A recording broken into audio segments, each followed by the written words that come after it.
Winnipeg is a large and ever-changing body of water. The alterations in water flow since 1970 should be a lesson we need to review as we look at the approach that's taken to regulating the waters of Lake Winnipeg to develop a plan for the decades ahead. And since that causeway was put in, you've actually had tremendous erosion just around here particularly. Well, it's all erosion, 60 miles north, 60 miles south. It's all erosion right up to here. So when the water comes surging in here, Yeah, it's got nowhere to go. that's right. So it just builds up and erodes. And it has to backfire and go around.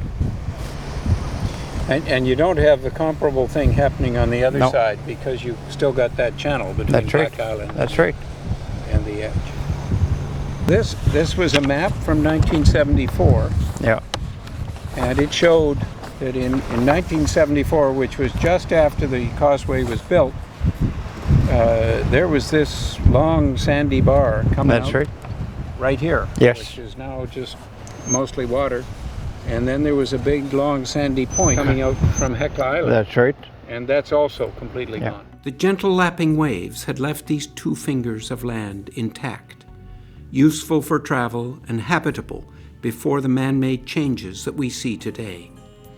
These seemingly minor changes have irreversibly impacted and altered a way of life for many, and ruined a home and farm as well. And what's happened along the shore of Hecla Island here? It's all gone. There's nothing left.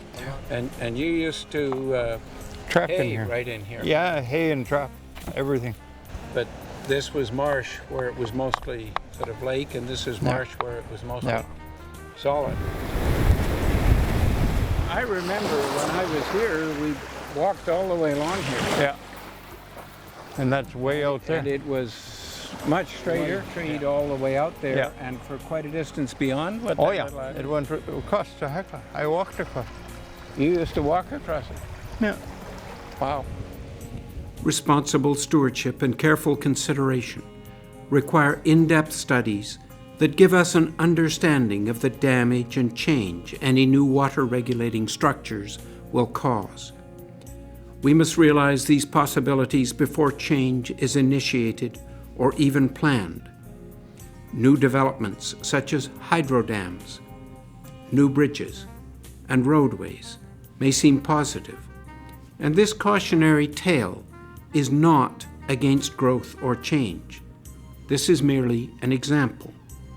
It is the documentation of the substantive impact that historic changes have made on Lake Winnipeg to result in its present situation.